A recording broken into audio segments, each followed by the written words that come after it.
وہاں پر بھی انہوں نے گندے جملے کسے تھے, اور غار ہرا کو بھی انہوں نے معاف نہیں کیا تھا, وہاں پر بھی جا کے انہوں نے پی ٹی آئی زندہ باد لکھ دیا تھا. اور آپ کو یہ بھی یاد ہوگا کہ دوران حج بھی ان کے جو حاجی وہاں پر گئے تھے, اللہ معاف کرے, ایسے وہ منافق تھے کہ وہ اللہ کا گھر ہے, وہاں پہ آپ کسی پولیٹیکل پارٹی کے لیے نہیں گئے, وہاں پر آپ صرف اللہ کی خاطر, اس کی عبادت کی خاطر گئے. انہوں نے وہاں پر بھی پی ٹی آئی کا جھنڈا اٹھا لیا تھا.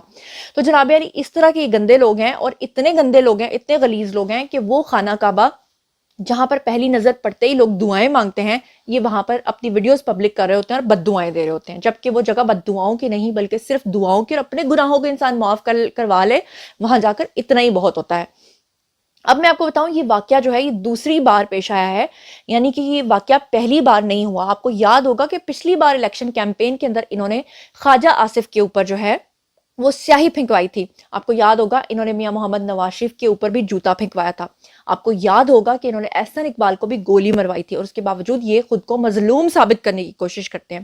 اور آپ کو یہ بھی یاد ہوگا کہ ابرار الحق نے جب اپنا اعلان کیا تھا کہ وہ پارٹی چھوڑ رہے ہیں اور اب ان کا پی ٹی آئی سے کوئی تعلق نہیں ہے, تو جیسے ہی انہوں نے اعلان کیا تھا تو اگلے دن ابرار الحق جا پہنچے تھے لندن کے اندر اپنا کانسرٹ کرنے کے لیے. تو وہاں پر یوتھیوں نے اکٹھے ہو کر ابرار الحق کو گندے انڈے مارے تھے اور ان کے اوپر ٹماٹر پھینکے تھے, اور اس وقت ابرار الحق روئے تھے. انہوں نے کہا تھا کہ میں اس پارٹی کو اتنے سالوں تک سپورٹ کرتا رہا, اور آج یہ وقت آ گیا ہے کہ اگر میں نے مجبوری کی وجہ سے پارٹی چھوڑی ہے تو انہوں نے میرے اوپر بھی گندے انڈے مارے ہیں. یہ اصل میں یوتھیے جو ہیں یہ اسی طرح کے گندے انڈے ہیں, اور اسی طرح کی گندی پرفارمنس یہ اپنی دکھاتے رہیں گے, جو انہوں نے 9 مئی کے دن کیا, اس کے بعد تو کوئی شک نہیں رہتا. اور حمزہ شہباز کے اوپر جوتا مار کے انہوں نے یہ ثابت کرنے کی کوشش کی تھی کہ ہم اس طرح سے ان لوگوں کو پریشرائز کریں گے. اس سے ایک دن پہلے بھی اگر آپ نے میرا ولاگ نہیں دیکھا تو میں نے پورے ولاگ کے اندر بتایا کہ کس طرح سے جیل کے اندر عمران خان نے جو ہے وہ جج صاحب کے ساتھ بدتمیزی کی, ان کے منہ کی طرف جو ہے نا فائلیں اچھال کے ماری, اور کس طرح سے بدتمیزی کی, تلخ کلامی کی. اور اس سے پہلے بھی الیکشن کمیشن کے لوگ جب عمران خان کے پاس جیل کے اندر آئے تو عمران خان نے ان کو بھی دھمکیاں دی اور کہا کہ آرٹیکل 6 لگاؤں گا تم لوگوں کے اوپر, میں نے تم لوگوں کی شکلیں یاد کر لی ہیں. اور بات صرف یہیں تک نہیں رکتی, بلکہ چنیوٹ کے اندر تو انہوں نے بدتمیزی اور بے غیرتی کی وہ مثال قائم کی کہ مجھے شرم آتی ہے کہ ہم لوگوں کو بچپن سے ایک چیز سکھائی گئی ہے کہ اگر کوئی بزرگ شخص ہے, چاہے وہ آپ کا مخالف بھی ہے, تو آپ اگر سیٹ پہ بیٹھے ہیں تو آپ نے اس کو عزت دیتے ہوئے وہاں سے اٹھ جانا ہے. مگر آج وہ بدتمیزی کا مقام آ چکا ہے کہ عمران خان نے پوری یوتھ کو, پوری قوم کو بدتمیز کر دیا ہے. اب چنیوٹ کے اندر مسلم لیگ نون کے بزرگ امیدوار ہیں جو کہ اسکرین کے اوپر آپ کو نظر آ رہے ہیں. نام ہے جی ان کا کیسر احمد شیخ, اور جس وقت یہ اپنی الیکشن کیمپین کر رہے تھے تو اس وقت بھی انہوں نے اسی طرح کا ایک یوتھیا لانچ کیا جس نے ان کی طرف پتھر اچھالا, اور پہلے اس نے بال ماری, اس کے بعد اس نے ان کو پتھر مارا, اور وہ بیچارے تکلیف کے ساتھ وہاں کراہنے لگ گئے, اور اپنے سر کے اندر وہ جو ہے اس وقت اس کو ملنا شروع ہو گئے. اور اب خبریں یہ آ رہی ہیں کہ ان کو اس کے بعد ہاسپٹلائز کیا گیا کیونکہ تب سے ان کے سر کے اندر شدید درد ہے, اور سننے میں آیا ہے کہ ان کو گہری چوٹ سر کے اندر جو ہے وہ آئی ہے, کیونکہ بال جو ماری گئی ہے یا پتھر جو مارا گیا ہے وہ اتنی زور سے ان کو جا کر بجا ہے کہ ماننے والے نے اتنی بھی شرم نہیں کی جس نے ان کو ٹارگٹ بنایا تھا, جو اپنے گھر سے پتھر لے کر چلا تھا, جو اپنے گھر سے بال لے کر چلا تھا کہ آج میں نے یہ ٹارگٹ کرنا ہے, اس نے یہ بھی نہیں سوچا کہ وہ بزرگ آدمی میرے باپ یا میرے دادا کی عمر کا ہے. مگر وہی بات ہے کہ عمران خان نے جہاں پر قوم کو یہ سکھایا کہ اگر آپ کو بل زیادہ آ جائے تو بل پھاڑ دو, آپ لوگ جو ہے نا وہ سپریم کورٹ کے اوپر شلواریں لٹکا دو, اور آپ لوگ جو ہے کور کمانڈر ہاؤس کو جلا دو, تو وہ انسان کیسے کسی انسان کے بارے میں یا انسانیت کا درس دے سکتا ہے, اور اس کے فالوورز کیسے انسانیت کا درس جو ہے وہ دے سکتے ہیں. اچھا, بات صرف یہیں تک نہیں رکتی, بلکہ خان صاحب کا دماغ اتنا خراب ہو چکا ہے کہ انہوں نے جو نجم سیٹھی ہیں ان کے اوپر بھی الزام لگا دیا. یعنی کہ جیل کے اندر بیٹھ کر نجم سیٹھی کے لیے بھی سٹیٹمنٹس جاری کی جا رہی ہیں, اور نجم سیٹھی سے بھی ان کی ناراضی چل رہی ہے. اس کے اوپر نجم سیٹھی نے اپنے پروگرام میں بیٹھ کے جو ہے وہ اپنا رد عمل دیا, جیسے کہ میں نے آپ کو بتایا کہ اس وقت علیمہ آنٹی اور سلائی مشینوں والی بار بار یہ کیمپین کر رہی ہیں کہ عمران خان کو سزائے موت ہونے والی ہے, عمران خان کو سزائے موت ہونے والی ہے. تو اب اس کے بارے میں اگر اپنے پروگرام کے اندر ڈسکس کیا انہوں نے نجم سیٹھی نے, تو اس کے اوپر بھی وہ آ گئے. نجم سیٹھی کیا کہہ رہے ذرا خود ہی سن لیجیے. خان صاحب اتنے کان کے کچے کیوں ہیں؟ کسی نے جا کے ان کو کہہ دیا کہ سیٹھی یہ کہہ رہا ہے کہ 5 تاریخ کو آپ کی کنوکشن ہو جائے گی, اور انہوں نے فوراً یقین کر لیا. میرا خیال ہے یہ پرانا پرابلم ہے خان صاحب کا. اڑتی کوئی بھی چیز آئے نا ان کو تو وہ اس کو لے کے بیٹھ جاتے ہیں, کوئی چیک ویک نہیں کرتے. بائی دی وے یہ پی ٹی آئی کے اندر یہ کلچر بھی ایسے ہی ہے کہ اگر وہ اچھی بات لگتی ہے ان کو کسی کی دھجیاں اڑانے کے لیے تو وہ شروع ہو جاتے ہیں. چیک شیک کوئی خاص نہیں کرتے, اور فیک نیوز میں بھی کافی یقین رکھتے ہیں. خود جو چلاتے ہیں تو سمجھتے ہیں باقی لوگ بھی چلا رہے ہیں. تو مجھے اس چیز کا بڑا افسوس ہے کہ خان صاحب کا پیار میرے سے بھی کم نہیں ہوا. میں آپ کو بتاؤں, یہ جہاں بھی ان کو موقع ملتا ہے نا تو یہ مجھے یاد کرتے ہیں. اچھا, اب نجم سیٹھی کی کہانی تو آپ نے سن لی ہے. اب آپ کو میں سنواتی ہوں میاں محمد نواز شریف کی کہانی. آپ کو یاد ہوگا کہ میاں محمد نواز شریف کے اوپر انہوں نے جو 35 پنکچروں والا الزام لگایا تھا, اور عمران خان جو ہیں وہ روٹ کے اپنے گھر پہ بیٹھ گئے تھے, اور اس وقت وزیر اعظم تھے میاں محمد نواز شریف.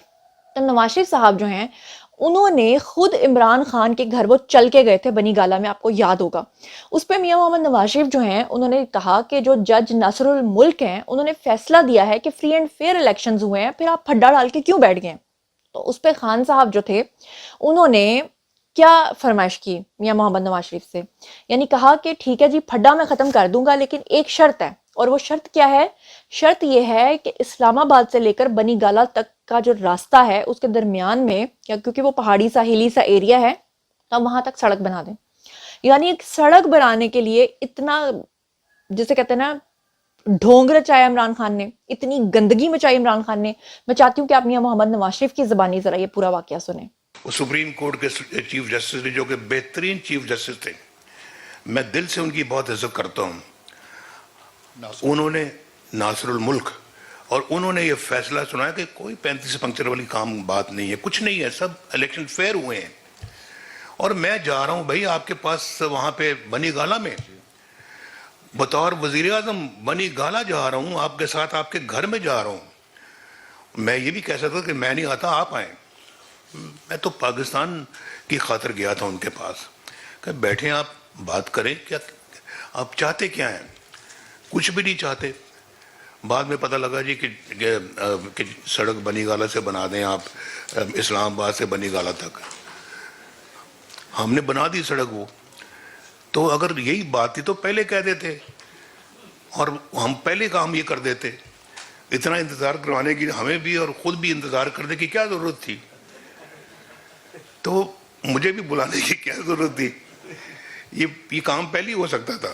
جی تو جناب آپ نے سن لیا, اس کے بعد کیا الفاظ رہ جاتے ہیں اور کیا کہانیاں رہ جاتی ہیں. عمران خان کتنے گرے ہوئے ہو سکتے ہیں, اس کا اندازہ آپ نے ریحام خان کی کتاب سے لگایا, لیکن کچھ لوگوں کو یقین نہیں آیا. پھر اس کا اندازہ آپ لوگوں نے دیکھا کہ حاضرہ خان نے اپنی کتاب میں لگایا, اس میں تو کتوں کو نہیں چھوڑا گیا, ریحام خان کی کتاب میں خواجہ سراؤں کو نہیں چھوڑا گیا. لیکن پھر بھی کچھ لوگوں کو شاید ابھی بھی کسر باقی ہے, ان کو قیامت تک بھی یقین نہیں آنا, کیونکہ جتنے ثبوت آج تک ہم دے چکے ہیں اس کے بعد تو کوئی بات رہ نہیں جاتی پیچھے. اور جاتے جاتے آپ کو 2 خبریں دے دوں. ایک خبر یہ ہے کہ یہ جی ایک اینکر پرسن ہے جو اسکرین کے اوپر آپ اس وقت دیکھ رہے ہیں, ان کا نام ہے جی ارم چودھری. ان کا انتقال ہو گیا ہے, انا للہ و انا الیہ راجعون. اور ان کے حوالے سے میں آپ کو بتاتی چلوں کہ ان کا ایک بیٹا تھا بہت چھوٹا سا, جس کو یہ چھوڑ گئی ہیں اس دنیا میں.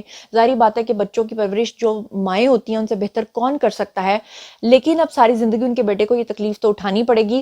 اور بتایا جا رہا ہے کہ بہت سارے لوگوں کو یہ تو پتا چلا ہے کہ ان کی ڈیتھ ہوئی ہے, لیکن ڈیتھ کی کاز آف ڈیتھ کیا تھی, تو وہ میں آپ کو بتا دوں کہ ان کو کافی عرصے سے کینسر تھا, لیکن ان کو لگتا تھا کہ وہ ٹھیک ہو جائیں گی. اور اب عین جس وقت ان کی ڈیتھ ہوئی اور کال کی گئی ان کے چینل کی طرف سے کہ آپ کو پروگرام کرنا ہے آج شام کا, تو آگے سے جو خبر آئی وہ یہ تھی کہ ان کا انتقال ہو گیا ہے.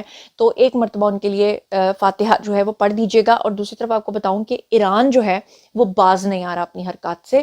اور آپ کو پتا ہے کہ پچھلے دنوں ایران نے پاکستان کے اوپر حملہ کیا, اور پھر آپ نے دیکھا کہ کس طرح سے پاکستان نے اپنا سفیر واپس بلایا. پھر آپ نے دیکھا کہ کس طرح سے پاکستان نے جوابی وار کیا, جوابی حملہ کیا, جواب دیا, اور جواب دینے کے بعد انہوں نے معافی مانگ لی. اور اس کے بعد دونوں ممالک کے بیچ میں جو ہے معاملات ٹھیک ہو گئے, کیونکہ پاکستان نے کہا کہ انڈیا کے ساتھ ٹریٹ کرنا ہمارا الگ سے ہوگا, لیکن ایران ہمارا برادر ملک ہے. لیکن اس برادر ملک نے ایک مرتبہ پھر پاکستان کی پیٹھ میں چھرا گھونپا ہے, اور انہوں نے کیا ہے, 9 پاکستانیوں کا ایران کے اندر قتل کر دیا ہے, جس کے اوپر پاکستانی سفیر کا سخت رد عمل آیا ہے. لیکن ایران کو یہ چیز سمجھنی پڑے گی, ادروائز پاکستان کو ایران کے ساتھ بالکل اسی طرح سے ڈیل کرنا پڑے گا جس طرح کلبھوشن کے ساتھ کیا ہے, ابھینندن کے ساتھ کیا ہے, انڈیا کے ساتھ کیا ہے. اور ایران یہ کس کی ایما پر کر رہا ہے, اس کے بارے میں آپ کو کیا لگتا ہے, آپ نے کامنٹ سیکشن میں آ کے مجھے ضرور بتانا ہے. تو جناب یہ تھا آج کا ویڈیو. آئی ہوپ کہ آپ کو پسند آیا ہوگا. واریہ جی آپ لوگوں کی آئی کمنٹ سیکشن میں اور یہ بتائیے کہ ان تمام خبروں کے بارے میں آپ کا کیا سوچنا اور سمجھنا ہے. جو کچھ بھی آپ سوچتے سمجھتے ہیں شیئر کیجیے. پرسنلی جواب دوں گی. مزید خبریں، ولاگز، انٹرویوز اور سیاسی تجزیے جاننے کے لیے میرے ساتھ کنیکٹڈ رہنا ہرگز مت بھولیے گا. چینل کو سبسکرائب کر لیجیے گا. اپنا بہت خیال رکھیے گا. اللہ نگہبان.